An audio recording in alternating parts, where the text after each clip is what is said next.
Asante sana mwenyekiti kwa kunipa nafasi. Lakini kabla naomba niruhusu nizungumze nikiwa nimekaa kwa sababu natumia lugha ya alama. Asante sana.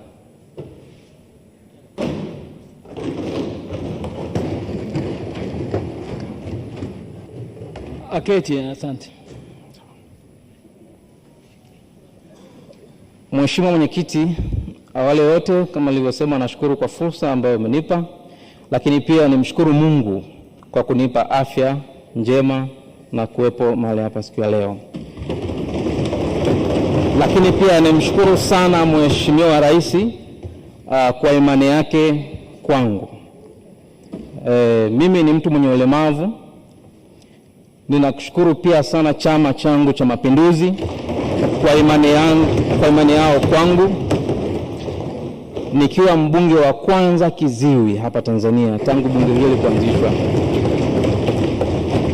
Ninamshukuru sana Rais kwa kuweza kuvunja huu mwiko na kuwepo kiziwi mbunge Tanzania.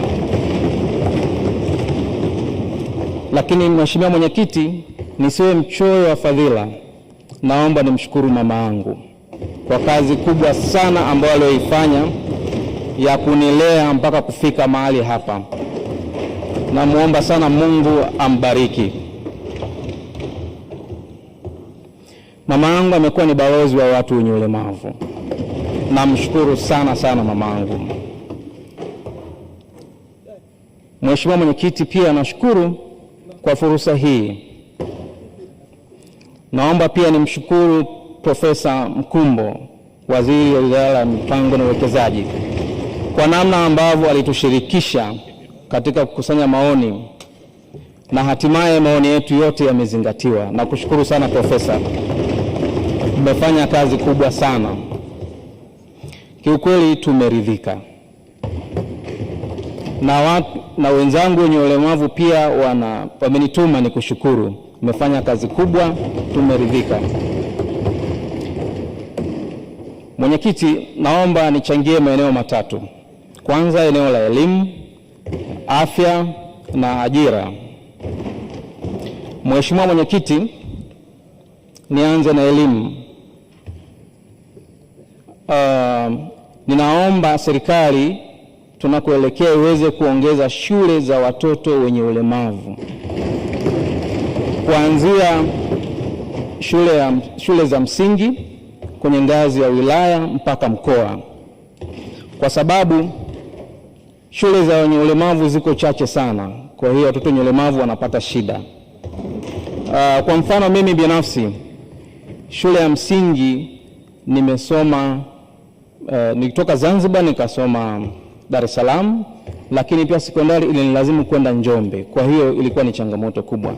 Namshukuru Mungu alinifanikisha nikamaliza kidato cha 4. Kwa hiyo naomba serikali iweze kuongeza shule za watoto wenye ulemavu kuanzia ngazi ya wilaya mpaka mkoa. Lakini pia naomba serikali iweze kuongeza walimu wenye ujuzi wa kuwafundisha, walimu wa elimu maalum ambao wana ujuzi wa kutosha kuwafundisha watoto wenye ulemavu. Hapo tutaweza kufanikisha vizuri malengo yetu. Lakini pia hizi shule ambazo zitajengwa naomba ziwe shule za boarding, kwa kuwa wazazi wengi wenye watoto wenye ulemavu uwezo wao ni mdogo. Kwa hiyo wakiwa wanalala bweni, angalau itapunguza makali ya maisha.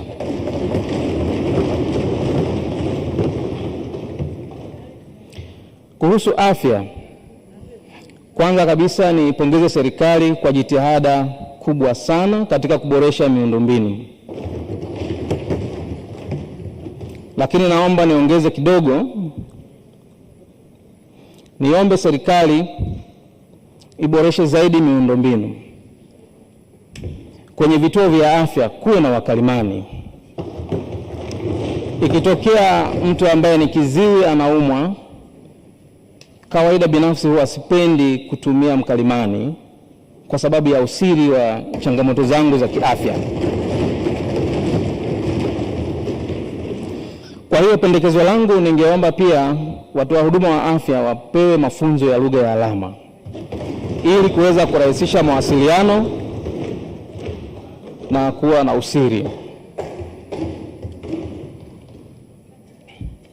Pia kwenye upande wa miundombinu, hasa vitanda vya wamama wajawazito wanapokwenda kujifungua, vitanda vingi ni virefu, viko juu. Kwa hiyo ningependekeza waboreshe vitanda viwe vya chini kwa ajili ya watu wenye ulemavu. Lakini pia niombe sana serikali